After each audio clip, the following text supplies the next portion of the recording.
Pero tú, Daniel, guarda en secreto estas palabras y sella el libro hasta los tiempos del fin. Hoy esos tiempos han llegado y este libro ha sido revelado. A continuación comienza el libro de Daniel.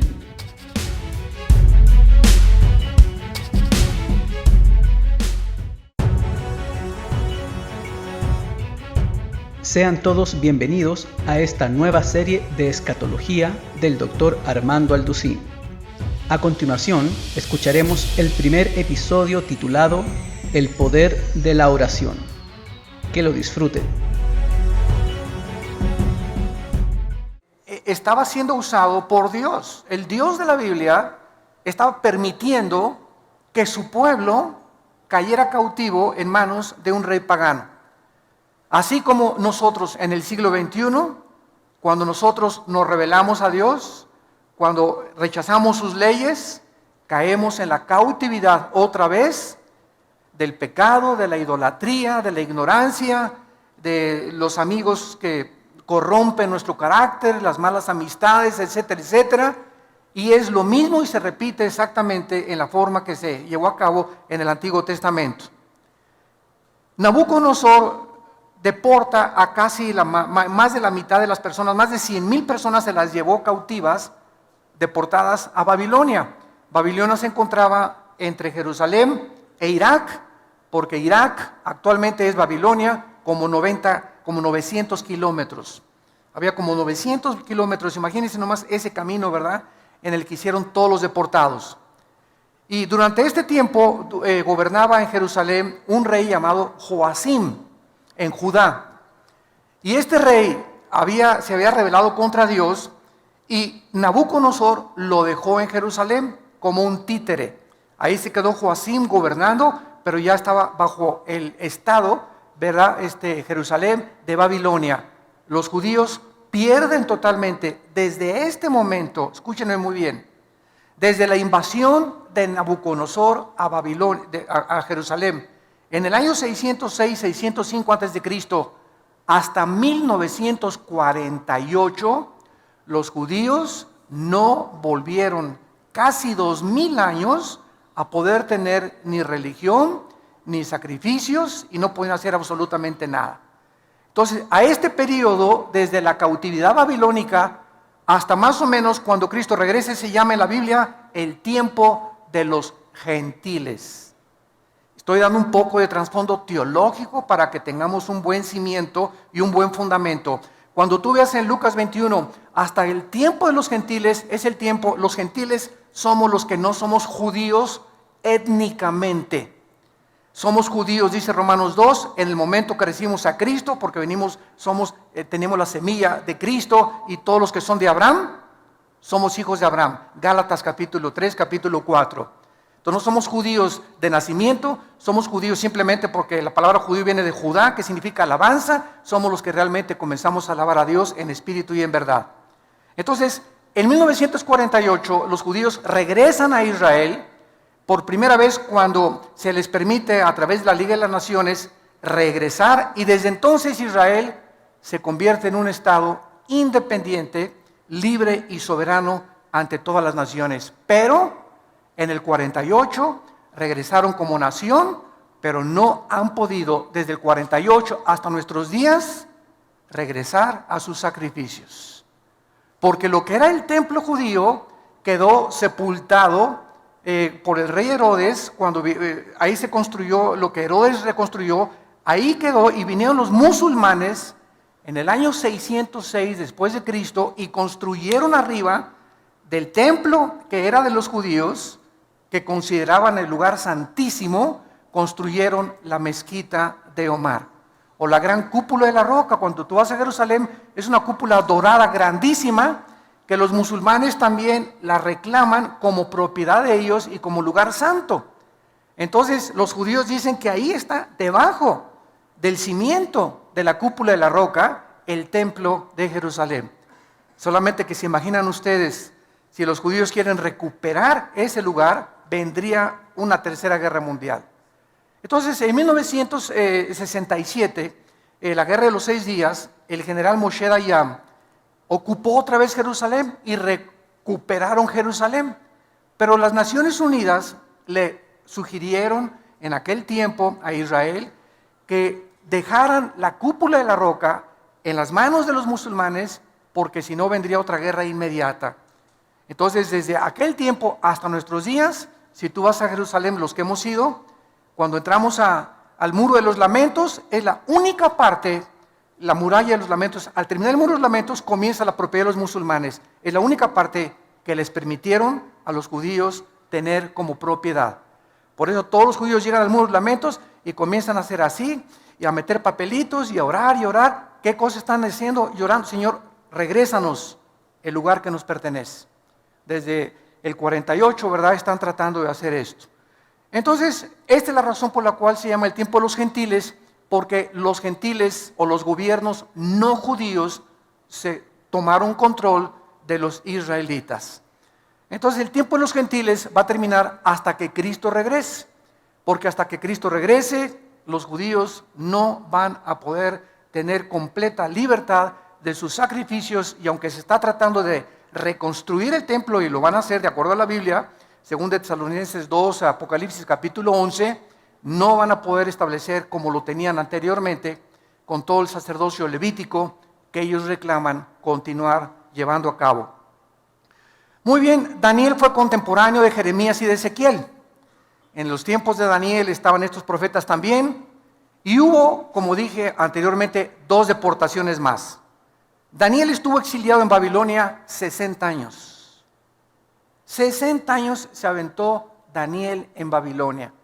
Después vinieron los medos persas, la película de los 300, no sé cuántos de ustedes la vieron, donde los persas, ¿verdad?, quieren invadir Grecia, y entonces se forma un grupo de 300 macedonios entrenados para detener en la batalla de las Termópilas, se llamó. A más de miles y miles los sobrepasaban los persas, hasta que finalmente los persas conquistaron totalmente, ¿verdad? Entonces los persas conquistan a los babilonios, después los griegos conquistan a los persas, y después los romanos conquistan a los griegos. Y desde Roma hasta nuestros días, hace 2000 años, ya no ha habido ningún imperio mundial. Después de la Segunda Guerra Mundial se quiso levantar Estados Unidos porque ganó la guerra, junto con Inglaterra y con Rusia, y perdió la guerra Italia, la perdió Japón y la perdió Alemania, y Estados Unidos se levantó como un poder supremo político, económico y militar hasta 1950. En el 50 se levanta la Unión de las Repúblicas Socialistas Soviéticas, Rusia, para competir contra Estados Unidos en lo que se llamó la Guerra Fría. ¿Por qué es fría? Porque no hubo bombazos. Simplemente estaban los dos, rusos y americanos, compitiendo por el poder político, militar, económico. En 1963-64, Nikita Khrushchev mandó misiles a Cuba para tratar de invadir Estados Unidos. El presidente Kennedy, John Kennedy, que fue asesinado en Dallas, desafía a Khrushchev, sacan los misiles, y ya no hubo guerra entre Rusia y Estados Unidos hasta el 89, cuando Mikhail Gorbachev, uno de los primeros ministros de Rusia, declara públicamente: el sistema comunista de Rusia ha fracasado. Estamos muriéndonos de hambre, nos aislamos del mundo capitalista y necesitamos tener nexos, porque es un mundo interconectado por el internet. Ahora una nación, lo que le pasa a una nación afecta ya a todas, ¿verdad? Entonces Rusia reconoció, y Rusia bajó las manos, se derribó el muro de Berlín, que dividía a Rusia del oeste con la Rusia del este, y Rusia cayó ante los ojos de todo el mundo. Hasta hace poco el presidente Putin está tratando otra vez de levantar al oso caído, al poder ruso, desafiando al mundo como jamás desde la Segunda Guerra Mundial había habido una invasión como la que acaba de hacer con Ucrania y con Kiev. El presidente Putin diciéndole al mundo: Rusia no se va a quedar ya más con las manos cruzadas, voy a reconquistar todo lo que nos han quitado, y todas las repúblicas que se dividieron las quiere volver otra vez a reconquistar. ¿Por qué? Porque Estados Unidos ha comenzado a declinar política y económica y militarmente. El ejército de Estados Unidos ya sacaron, este año ya sacan a soldados de Afganistán y de Pakistán, y Estados Unidos ya no es el policía del mundo en el año 2014 en que nos encontramos. Ya Obama le dijo a Europa, encárguense ustedes de Putin. Dijo Obama, yo ya realmente le saco. Ya no tenemos ni el poder para luchar contra Rusia ni para poder detener a este señor. Y ahora en Europa se encuentra económicamente débil. El único país ahorita en Europa es Alemania. Francia ya es completamente sometida a Alemania. España en quiebra económicamente. Italia se está muriendo de hambre. Grecia y Portugal muriéndose de hambre. Y la única nación ahorita que está tratando de hacer un frente para impedir otra vez el gran poder de los rusos es Alemania. Angela Merkel, la presidenta alemana, es la única que puede intervenir. La OTAN no puede intervenir, la Organización de los Países del Atlántico del Norte, porque Rusia no pertenece y Ucrania no pertenece a la OTAN. Y solamente OTAN interviene como en Libia cuando mataron a Gaddafi, porque Libia pertenecía y porque podían tratar de sacar a Gaddafi de Libia. Entonces ahorita Putin no tiene quien le diga no, solamente sanciones económicas y diplomáticas, y él va a seguir ampliando, y esto es exactamente lo que profetiza Ezequiel capítulo 38 hace 2600 años. No lo vean ahorita, lo menciono solamente. Gog y Magog. Gog es un líder, Magog es la tierra de los tártaros, la tierra de los escitas, que son los pobladores de la Rusia moderna. Y la Biblia hace 2600 años profetiza que Rusia se iba a levantar. Estados Unidos no aparece en la Biblia en ningún lado en las profecías de los últimos tiempos. Por más que nos cansemos de buscar y tratar de decir que es Estados Unidos, no es Estados Unidos, sino que solamente aparece Europa y el Medio Oriente, con algunas naciones de Asia como China y Japón en Apocalipsis 16 como los reyes del Oriente. Entonces todo el escenario político y económico que vamos a estudiar en Daniel, en los capítulos ya finales, se encuentra profetizado con los otros profetas hebreos para que sepamos que Dios es Dios. Miren lo que dice, por ejemplo, en Isaías 44, Dios a través de su profeta, Isaías 44, versículo 7. Esto fue escrito hace 2750 años. Y dice Isaías 44, 7, desde el 6, perdón, así dice Jehová, Rey de Israel, y su Redentor, Jehová de los ejércitos.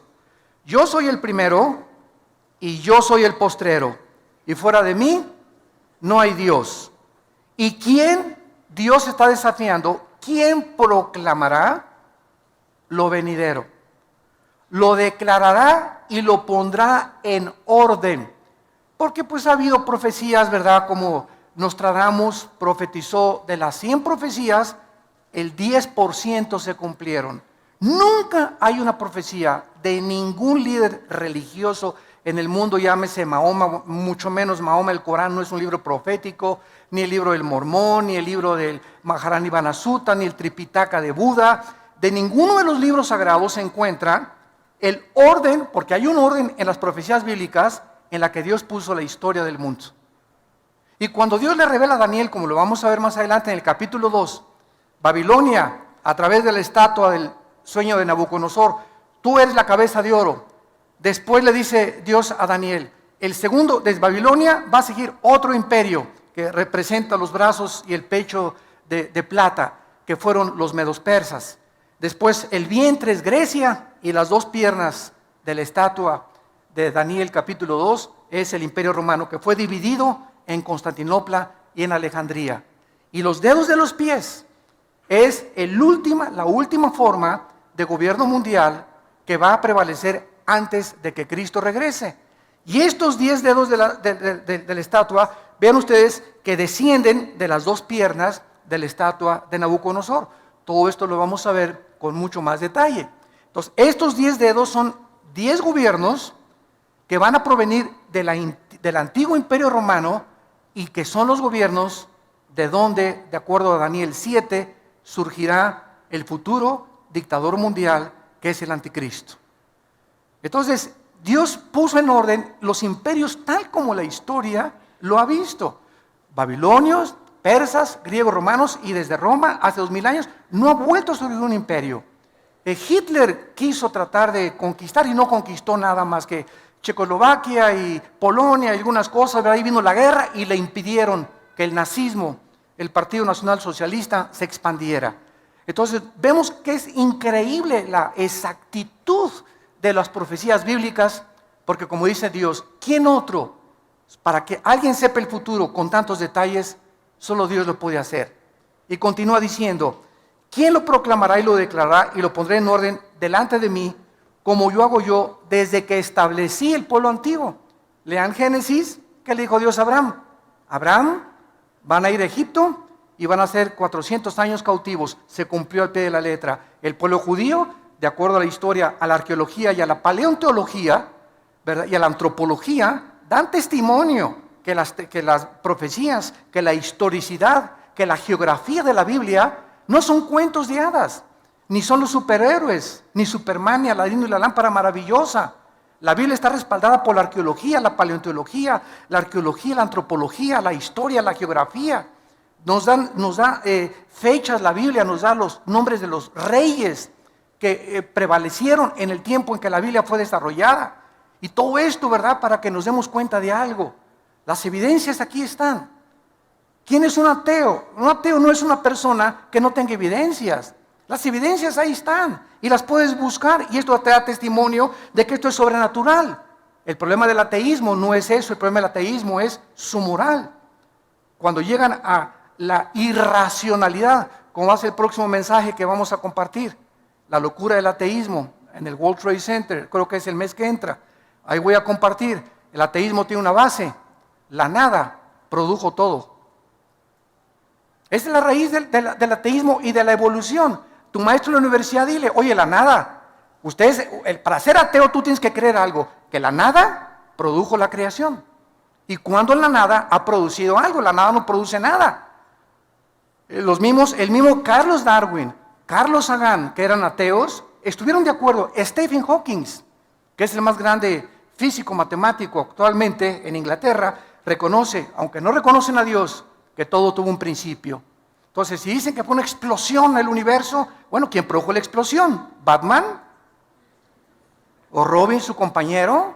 ¿O el hombre araña? ¿Quién produjo la explosión? Ahora la materia, ok, si fue una explosión de rocas, fueron puras rocas.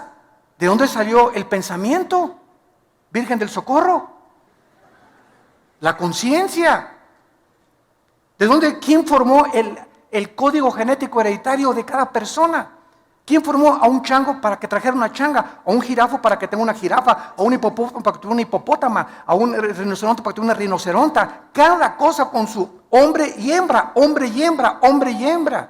Digo, esto es absurdo completamente, creer que por accidente, a través de millones de años, surgió la creación.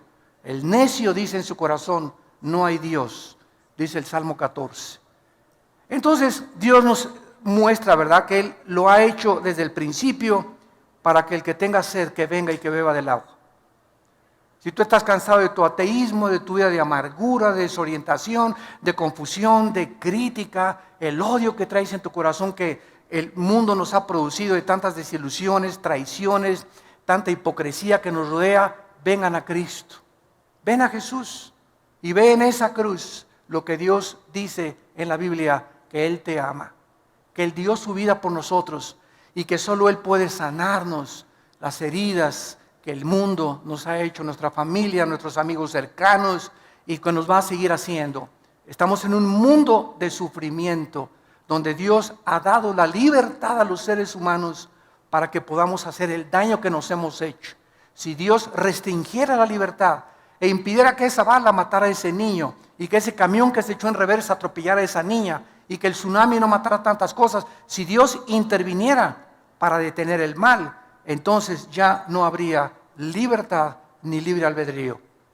Entonces no es Dios, ¿verdad?, el de las tormentas, estas cosas, somos nosotros lo que nos hemos hecho los unos a los otros, para darnos cuenta que el diagnóstico que la Biblia tiene acerca de la raza humana es el diagnóstico que la experiencia, la psicología y las terapias de todas las formas que hemos tratado de arreglar esto, es la verdad. El ser humano es un ser humano caído, pecador, sin esperanza, sin luz, más que la que Cristo le pueda proporcionar. Muy bien, vamos a ver a continuación que esta profecía en Jeremías capítulo 25, esta profecía fue anunciada por Jeremías de que los babilonios iban a entrar a Jerusalén y por la rebelión del pueblo de Dios iban a ser cautivos. Dice Jeremías 25, versículo 8, por tanto así dicho Jehová de los ejércitos, por cuanto no habéis oído mis palabras. Siempre el juicio y la disciplina viene por eso, cuando no queremos hacer caso a la palabra de Dios. Todo el sufrimiento que tú tienes en tu vida, la pobreza que estás experimentando, la rebelión que estás experimentando, la falta de poder avanzar en la vida, tiene una raíz espiritual. Y es siempre estás en rebelión contra las leyes de Dios. Dice la Biblia, ¿quién se puede endurecer contra Dios y que le vaya bien? A nadie. He aquí enviaré y tomaré a todas las tribus del norte, versículo 9, dice Jehová, y a Nabucodonosor, ahí está, rey de Babilonia, mi siervo, y los traeré contra esta tierra y contra sus moradores y contra todas estas naciones en derredor, y los destruiré y los pondré por escarnio y por burla y en desolación perpetua. Y haré que desaparezca de entre ellos la voz de gozo, la voz de alegría, la voz de desposado, la voz de desposada, ruido de molino y luz de lámpara. Toda esta tierra será puesta en ruinas y en espanto y servirán. Estas naciones hasta determina la cantidad de años. Las servirán a Babilonia 70 años. Cuando Daniel tenía ya como unos 70, me imagino 75, 80 años de edad, Daniel, después de Babilonia, sirvió al imperio persa, Daniel, siempre como oficial, con un rango muy elevado, porque le reconocieron siempre que era más inteligente que los brujos y los astrólogos y que los magos y que los caldeos. Daniel, como a los 75, 80 años de edad, descubre esta profecía de Jeremías, que a los 70 años Dios los iba a libertar. Se iba a acabar el exilio de los babilonios, porque estuvieron como 60, 70 años deportados completamente lejos de su país, sin tierra, sin templo, sin ninguna propiedad, completamente aislados del mundo. Y entonces Daniel dice, estamos cerquita de los 70 años, y cuando llegamos al capítulo 9 y 10 de Daniel, ¿qué hace Daniel? Cuando descubre que el tiempo está cerca para que ellos regresen a Jerusalén, Daniel se pone a orar y a ayunar durante 3 semanas. Y es cuando se desata la guerra cósmica que vamos a ver también, cuando un ángel de Dios baja del cielo a traerle a Daniel la respuesta de qué iba a pasar, cuál era el futuro de la ciudad de Jerusalén y de los santos de Dios. Y un principado satánico, en aquel tiempo era el imperio persa, que impide que el ángel de Dios le lleve este mensaje a Daniel, y se hace una guerra en el cielo mientras Daniel está orando. Vamos a aprender también en el libro de Daniel que la oración desata la guerra cósmica. La oración es un estado de guerra. Cuando tú caes de rodillas y cuando te pones a orar, estás mandando misiles, metralleta, K-47, Uzi, balazos, ¿verdad? Estás comenzando a bombardear el mundo invisible espiritual, estás comenzando a abrirte cancha, estás comenzando a proteger a tus hijos, a tu familia, a tu negocio. Siempre que oramos, comenzamos a entrar en una guerra sin que nos demos cuenta, pero el libro de Daniel nos corre las cortinas y nos muestra que cuando oramos, entramos en guerra espiritual. Entonces ya, ¿verdad? Lo vamos a ver más adelante. El ángel ya le trae el mensaje a Daniel y le explica ya en Daniel 11 y 12, que son los últimos capítulos de Daniel, lo que va a pasar en el futuro con Jerusalén. Ya se profetiza el anticristo en el capítulo 7, 8, 9 y el 10 y el 11, cómo es el anticristo, el carácter del último dictador mundial y lo que va a pasar antes de que Cristo regrese. Es un libro maravilloso, Daniel. Muy bien, vamos a ver ahora en Daniel algunas doctrinas como introducción. Los temas que se tratan en este libro son 8 principalmente. 8 temas doctrinales. Número 1, Daniel establece sin lugar a dudas la soberanía de Dios. Dios es soberano. En este libro se afirma el gobierno supremo, absoluto y poder de Dios sobre todos los gobiernos humanos.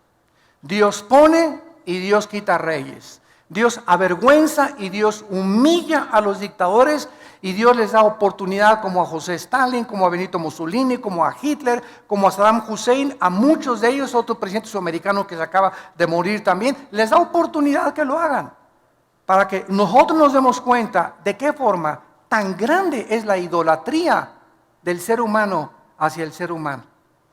Hacemos como los césares romanos. Los césares romanos se proclamaron dioses y el pueblo los adoró como dioses. Dios mío, tú te niegas a adorar al Dios verdadero y adoras al cantante fulano de tal en la televisión. Y las muchachas hasta se desvisten y están dispuestas hasta perder su virginidad por ese ídolo cantante. Es un Dios para ellas. Y si no tenemos a un Dios cantante, lo tenemos en el deporte, lo tenemos religiosamente, ¿verdad? Y viene el representante de una religión y lo adoran como a un Dios. Y cuando los apóstoles comienzan a ser enviados al mundo, ¿se acuerdan ustedes en el libro de los Hechos? Y la gente se acercaba con Pablo y con Pedro y se hincaban y les querían besar la mano. ¿Qué decían los apóstoles? Párense, nosotros somos hombres igual que ustedes, adoren a Dios. Pero no lo hemos aprendido, seguimos, ¿por qué? Porque nos gusta la adoración. ¿A quién no le gusta que lo exalten, que le aplauden, que se hinquen delante de ti, que te besen la mano, ¿verdad? ¿A quién no le gusta eso? ¿A quién no le gusta sentirse atraído y reconocido donde quiera que tú vayas? Es la naturaleza pecaminosa del ser humano. Y cuando los hombres de Dios, ¿verdad?, entramos a ese mundo donde la gente, mucha gente, usted no se imagina, yo tengo gente que ha ido a Sudamérica, que se acercan conmigo y se hincan delante de mí por ignorancia, porque creen que somos, me dicen padrecito, ¿verdad? O tantas cosas que le dicen a uno, ¿verdad?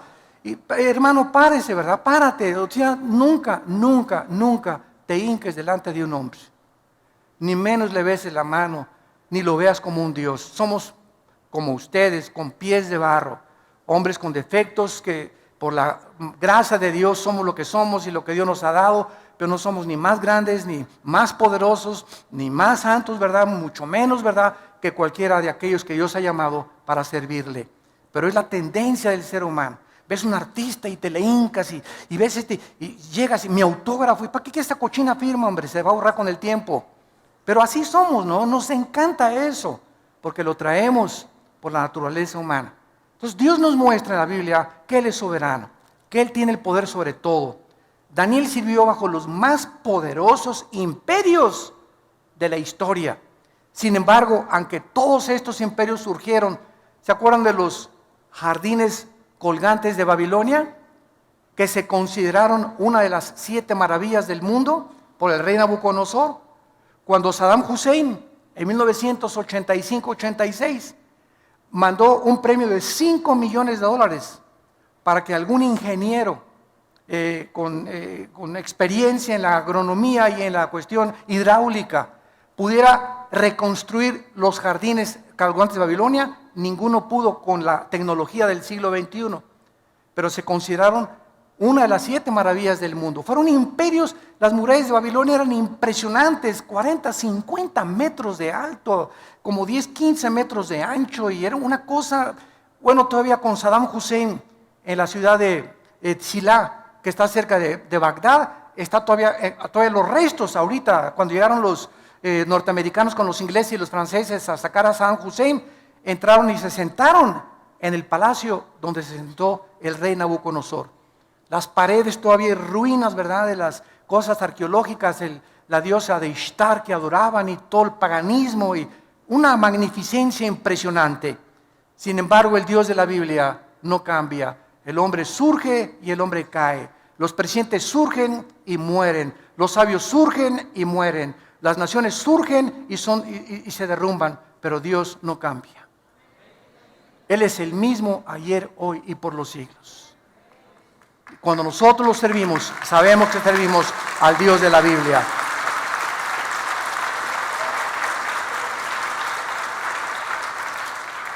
Dice en Isaías 40, el profeta, capítulo 40, versículo 15, he aquí que las naciones le son como la gota de agua que cae del cubo, y como menudo polvo en las balanzas le son estimadas. He aquí que hace desaparecer las islas como polvo. Versículo 17, como nada son todas las naciones, como nada son todas las naciones delante de él, y en su comparación serán estimadas en menos que nada y que lo que no es. Versículo 23 y 24, él convierte en nada a los poderosos, dice la Biblia, y a los que gobiernan la tierra hace como cosa vana, como si nunca hubieran sido plantados, como si nunca hubieran sido sembrados, como si nunca su tronco hubiera tenido raíz en la tierra, tan pronto como soplan ellos, se secan y el torbellino los lleva como hojarasca. Esta es la comparación del Espíritu Santo, del Dios Todopoderoso, que es nuestro patrón supremo y sobre toda la historia humana.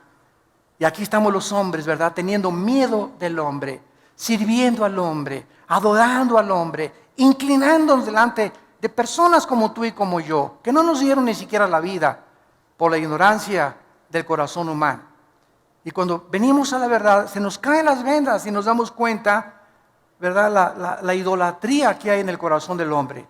¿Y por qué viene esta idolatría? Psicológicamente, porque necesitamos a alguien a quien adorar. Y si no sabemos quién, agarramos un tronco y le damos la forma de un hombre y lo cortamos y lo ponemos y nos hincamos ante el tronco y la forma que nosotros le dimos. O agarramos yeso y cemento y hacemos una virgen o hacemos un hombre, y ya que hicimos el yeso y el cemento, nos hincamos ante la obra de nuestras manos. Y esta es la historia del ser humano, ¿verdad? Tenemos, si no a lunas, o si nos vamos a Teotihuacán, bueno, se van, yo no, ¿verdad? Anda a Teotihuacán y el Dios Sol, ¿verdad? Energía. Y hay todos de blanco recibiendo la energía de Dios, o adoramos la astrología. Dice que si eres Géminis no te lleves con Capricornio, y si eres esto no te lleves con aquello, porque los astros, mi horóscopo dice que hoy no compre, hoy no compro. Porque son los que me dirigen la vida y los que dirigen el destino y la conducta humana. Y verdad, los astros solamente dirigen, como la luna, las mareas de los océanos, por la fuerza de gravitación. Pero no tiene nada que ver, ¿verdad? La luna no tiene corazón, no tiene espíritu. Un ídolo no tiene espíritu, no camina, no se mueve, no habla. Son personas, ¿verdad?, imaginarias que nosotros hemos creado en nuestro corazón. Porque Dios puso, Eclesiastés 3:11, la eternidad en el corazón. Traemos la eternidad. Entonces fuimos creados para adorar a alguien. Cuando Pablo llegó en Hechos 17 a Grecia, ahí estaban los discípulos de los estoicos y los epicúreos, de un filósofo llamado Zenón.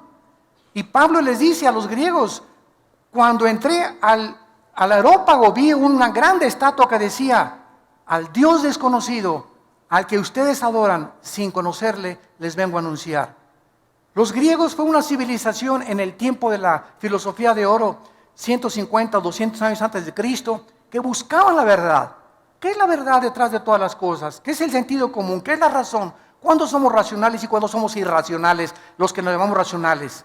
Entonces, ellos no conocían a Dios, creían en Dios. Pienso, luego existo, existo, luego vivo, vivo, tiene que haber una causa. Esta causa no puede estar dentro de mí. Así concluyó Platón, esta causa tiene que ser alguien fuera de mí. Le llamamos la fuerza, el poder, como le quieras llamar, pero está fuera de nosotros. Concluyeron, hay un Dios. Los filósofos griegos no eran ateos, pero adoraban a alguien sin conocerle. Y esta es la razón por la cual la Biblia la tenemos en nuestras manos. La Biblia nos revela el Dios vivo y verdadero. Y por eso seguirá siendo el tema más controvertido, el libro más atacado, más burlado, y donde vamos a encontrar la única verdad absoluta que nos rodea en la corta vida que Dios nos ha dado. Vemos en segundo lugar el tema de la pecaminosidad y la arrogancia del ser humano en el libro de Daniel. Vemos la pecaminosidad y el orgullo tan grande, el tamaño de la Torre de Babel que tienen los gobernantes, principalmente los artistas, deportistas y tal vez hasta tu suegra, ¿verdad? O tu esposo, o tu esposa, o muchachos. Hace poco que prediqué en la Iglesia del Norte, di un mensaje sobre las evidencias tremendas de la existencia de Dios. Llegó una muchacha como de 19 años, al acabar el mensaje se acercó y me dice: ¿usted cree que sabe todo, verdad? Me dice, no, para nada. Me dice, lo que usted dice, la primera y la segunda ley de las termodinámicas es una aberración. Le dije, sí, ¿por qué? ¿Qué dice la primera y la segunda ley de la termodinámica? Y me dice, no, Chepo, me dijo mi maestro. Le dije, bueno, mira, cuando quieras discutir algo, ven una muchacha de 19 años, pero con una arrogancia. O sea, le dije, mira, si tú quieres aprender, ven y dime, ¿sabes? No entendí esto, explíquemelo, por favor, con mucho gusto. Pero traes un orgullo, le dije, a tu edad, que si no tienes ni el conocimiento y te pones al brinco, ¿verdad? Es como si yo llego con Einstein y le digo, señor Einstein, no entiendo su fórmula E igual a mc al cuadrado, es usted un loco. Pues me dice, Einstein, estás más loco porque no sabes ni lo que estás diciendo. Pero lo vemos en los niños, lo vemos en los jóvenes, lo vemos en los profesionistas, lo vemos en cualquier nivel. Somos bien orgullosos. Los hombres, que mi esposa no me diga nada porque, acuérdate que soy Juan Camaney. Y tú que me tienes que decir, ¿verdad? Métase, póngase a lavar la ropa y cállese y ahí se acuesta. Y ahí me espera cuando llegue la noche, le caigo con el salto del tigre. Y así somos, ¿verdad? Bueno, los cristianos éramos arrogantes, déspotas, tratando a la esposa como si nada, los ricos humillando a los pobres, aprovechándose de los pobres, los tribunales y los magistrados demandando al que no tiene dinero, los presidentes, lo último que les interesa es el pueblo, ¿verdad? La mayoría, no todos, tratando de oprimir más, llevarse lo que se pueda llevar. Y esa es la historia del ser humano.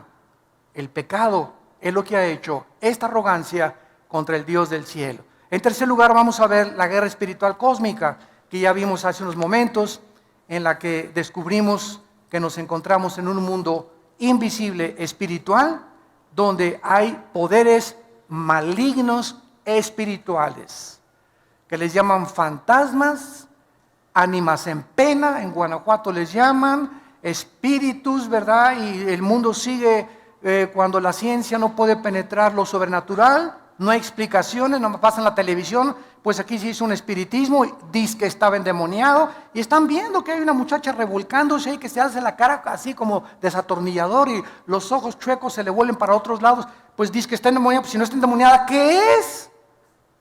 Trae al mejor médico, entonces que me explique qué es entonces, ¿que tiene dolor de cabeza? El dolor de cabeza hace que se le enchueque la cabeza y que se le salga la lengua acumulada y que hable con otra voz. Digo, ahí están viendo y no reconocen que es algo sobrenatural, pero su orgullo médico y científico le impide al mundo reconocer la luz y la verdad. En cuarto lugar, la veracidad de la palabra de Dios. Ningún otro libro de la Biblia contiene tantas profecías cumplidas y probadas a través de la historia, como vimos a través de la arqueología, paleontología, antropología, geografía, porque se profetiza el surgimiento y la caída de los más grandes imperios mundiales: Babilonia, Medo-Persia, Grecia y Roma. Aquí lo encontramos en el libro de Daniel. En quinto lugar, vamos a encontrar el tema doctrinal del surgimiento del anticristo. El libro de Daniel es el único libro de toda la Biblia que nos enseña de dónde surgirá el anticristo. Entonces, no especules que es Juan Carlos de España, o que el Papa es el anticristo, eso no puede ser, o que es el príncipe Juan Carlos, o que es fulano de tal, o que era Gorbachov, que porque tenía aquí el 666 pintado en un tatuaje o una mancha que tenía, y porque su nombre coordina y traducido al hebreo es el 666, son puras especulaciones. No vamos a saber quién es el anticristo hasta que se formen 10 naciones.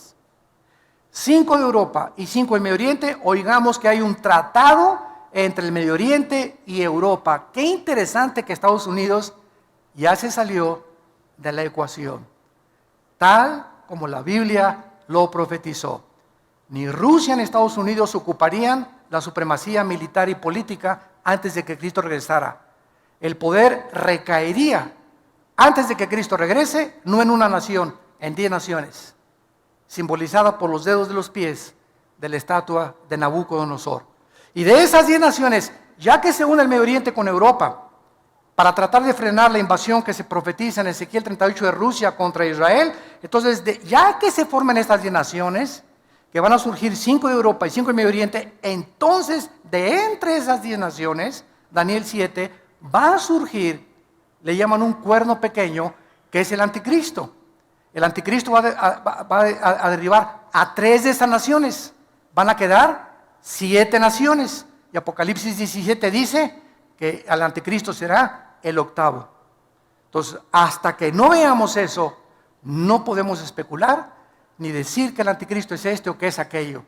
Todavía no llegamos a ese próximo paso, pero el escenario, los jugadores, como decía Dwight Pentecost, un gran teólogo, escatólogo, cuando ves que los jugadores, el América y las Chivas, entran al Estadio Azteca, el partido está para comenzar. Cuando veamos los protagonistas, ya está Rusia, ya está Estados Unidos cayendo, Europa está comenzando a surgir, ya están los protagonistas en el campo delante de nosotros, el tiempo es corto. El tiempo es más corto de lo que nosotros nos podemos imaginar. Se menciona que este hombre, el anticristo, será un hombre poseído completamente por Satanás. Aunque no es Satanás el que está dentro de él. El anticristo, dice Apocalipsis 13, el diablo, le va a dar su poder, Y lo que le ofreció a Cristo, el anticristo lo va a aceptar. Lo que Cristo rechazó del diablo, el anticristo lo va a aceptar. El poder, la gloria, la riqueza que el diablo le ofrece a artistas, a deportistas, si te inclinas y adoras a Satanás. Te lo da y te lo cumple, pero recuerda que te viene a cobrar la factura. En sexto lugar, vamos a ver la gran tribulación. Es otro tema de Daniel.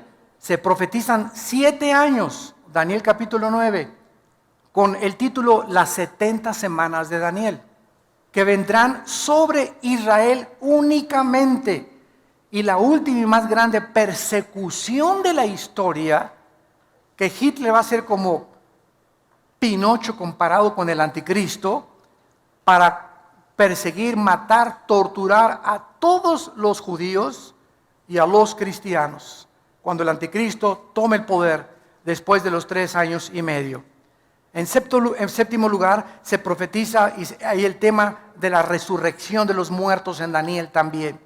Se profetiza que muchos muertos que actualmente creemos que ya les llevamos flores y son huesos, van a volver a vivir. En Daniel 12, versículo 2. Y muchos de los que duermen en el polvo serán levantados, unos para vida eterna y otros para confusión perpetua. Y Cristo lo dijo en Mateo 5, he aquí viene la hora, cuando todos nosotros estamos aquí, tenemos algún día que entrar a la eternidad. Tienes que morir, yo tengo que morir. Pero viene la hora, dijo Jesús, que cuando todos los que estamos muertos vamos a oír. Y si en vida no oíste la voz de Cristo, no la vas a oír cuando estés muerto.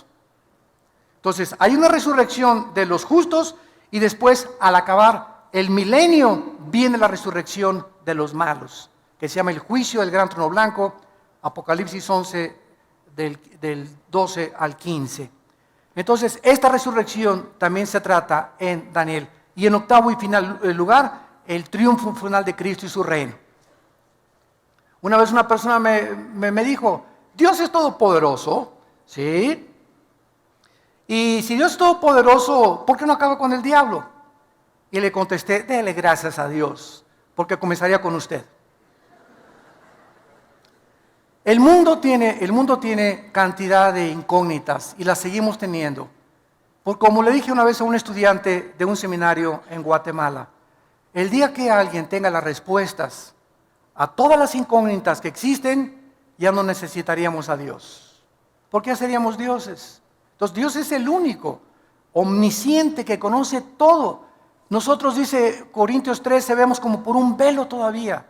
Y lo que sabemos, dice Corintios 8, no lo sabemos como lo deberíamos de saber. Especulamos y teorizamos, hipotetizamos y pensamos esto y el otro. Los griegos, los filósofos, los ateos del siglo XX, Bertrand Russell, Carlos Darwin, pues puedo que creo, que sí, que arranca, que no arranca, ¿verdad? Y todo se queda así, pero no hay verdades absolutas, absolutamente, en ninguna conclusión lógica, filosófica del ser humano, porque no somos dioses. Pero venimos a la Biblia y comenzamos a encontrar respuestas. Pero hay una condición para que tú puedas conocer la verdad: querer hacer la voluntad de Dios. Dijo Cristo: si alguien quiere conocer la verdad, haga mi voluntad. Cuando tú comienzas a someterte a Dios, a sus leyes, a tratar a tu esposa como una reina, a darles buen ejemplo a tus hijos, a pagar tus impuestos, a pagar tu diezmo, no pagar porque tiene que nacer el corazón, ¿verdad? No es un pago, perdón, pero a comenzar a darle a Dios lo que Él quiere que le demos. Cuando comencemos a hacer, no tenemos deudas, que no nos endrogamos demasiado, que las pagamos, que no queremos perjudicar a nadie, no hablamos mal de nadie, comenzamos a bendecir a toda la gente, a los que nos persiguen los bendecimos, no guardamos rencor contra nadie. Cuando comienza nuestra vida a ser revolucionada de esta forma, comenzamos a descubrir y a conocer, como que se nos amplía la mente, se nos comienzan a caer las vendas y comenzamos a ver la luz. Pero hay un precio para que veas la luz. No vengas y a ver si Dios es esto y es esto, retando y desafiando a Dios. Espérame tantito, dice Dios, primero deja tu frente, deja todo lo que tienes y veas mi voluntad. Pídele perdón a tu esposa antes que conozcas la teología de la predestinación. ¿Quieres conocer la predestinación y quieres conocer el libre albedrío humano? ¿Quieres saber por qué Dios permite esto y aquellas cosas? Dios no es un genio de la lámpara Aladino para satisfacer tu vacío intelectual. Dios quiere que primero estés dispuesto a seguirlo para que Él te premie y te recompense con la luz y la verdad de su santa palabra. Oremos. Padre, te damos gracias por tu palabra en esta mañana. Gracias porque tu Espíritu nos ha comenzado a abrir el entendimiento de tu palabra, para que la luz pueda entrar a nuestras vidas y podamos conocer la verdad, el camino, la justicia y la santidad, que sin esta santidad no podemos entender las cosas más profundas del Espíritu de Dios. Te damos gracias porque el Espíritu es el que nos enseña estas cosas. Para eso nos lo diste. Y es un espíritu de poder, de amor y dominio propio. No es un espíritu de cobardía. En esta mañana, dile a Dios: Señor, yo reprendo de mi vida todo espíritu de angustia que traigo, echando toda mi ansiedad sobre de ti. El problema de mis hijos, el problema de mis padres, el problema de mi futuro no está en mis manos. Oh Dios, gracias porque no soy Dios, no soy diosa. Quiero solamente descansar en ti. Te entrego, Señor, mis afanes, mis ansiedades. Quiero tener paz. Te pido, Señor, que todo espíritu que hay en mí de temor se vaya, Señor, y yo pueda saber que si te tengo temor a ti, no tengo tener temor de ni enfermedades, ni del futuro, ni económicos, porque tú eres mi pastor, nada me faltará jamás. Si diste tu vida por mí, ¿cómo no me darás todas las cosas? Si diste tu sangre en una cruz para que yo pudiera entender cuánto eternamente me has amado. Gracias, Señor, por ser mi pastor, en quien puedo llorar, en quien puedo descansar. Guíame por sendas de justicia por amor de tu nombre. Aunque ande en valle de sombras y de muerte, no tendré miedo de nada en la vida, porque tú estás conmigo y nunca me dejarás, nunca me desampararás. Aunque yo crea que me has desamparado, estás conmigo y estarás siempre hasta el final de mi vida.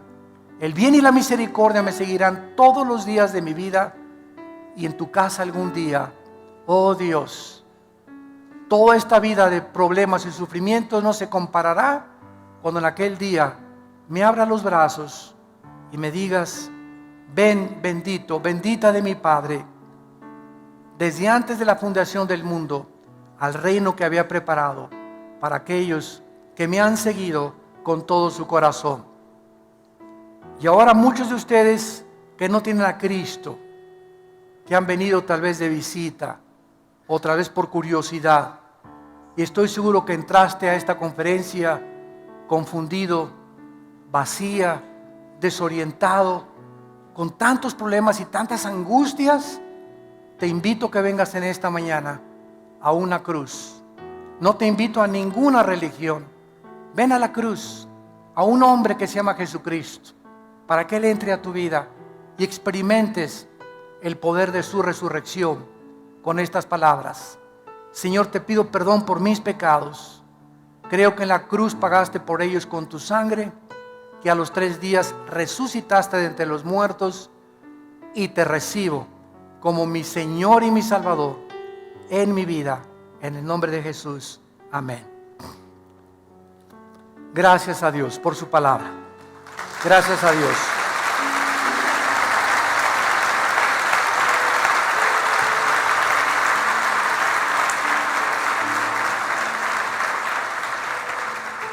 Y así como muchos de ustedes, muchos de nosotros que tenemos la carga de compartirles esta palabra, también venimos cargados.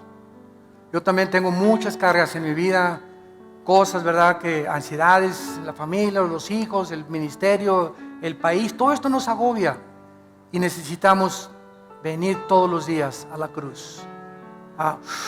De la palabra sacar esa fuerza que nadie nos puede dar, ni las pastillas tranquilizantes, ni el psiquiatra, ni mi comadre, ni la doctora Corazón, ni Walter Mercado, ni nadie. Solo Dios en su palabra me puede seguir sosteniendo para que lleguemos con gozo al final de nuestra carrera. Nos ponemos de pie para recibir la bendición pastoral. Los que gusten pueden extender su mano hacia acá en señal que reciben esta bendición. Dios bendiga tu vida y te guarde y te dé paz. Dios bendiga a tu esposa y a tu esposo, tu matrimonio y a tus hijos. Dios bendiga a tus animales domésticos. Dios bendiga los alimentos de tu hogar. Dios te guarde cuando salgas a la calle para que regreses contento a tu casa, con alegría en tu corazón, para orar con tus hijos y tu familia. Dios te llene de todo el poder de su conocimiento y sabiduría, para que siempre apruebes lo mejor, andando como es digno de un hijo y de una hija de Dios, llevando fruto en todo tiempo, creciendo en su conocimiento y en toda su gracia, y mostrándole a la gente el amor de Cristo que sobrepasa todo entendimiento. Dios guarde tus pensamientos y tu corazón en Cristo Jesús, en su nombre precioso. Que tengan mucha paz. Amén. Pero tú, Daniel, guarda en secreto estas palabras y sella el libro hasta el próximo episodio. Ha terminado el libro de Daniel. Nos encontramos el próximo sábado en el mismo horario.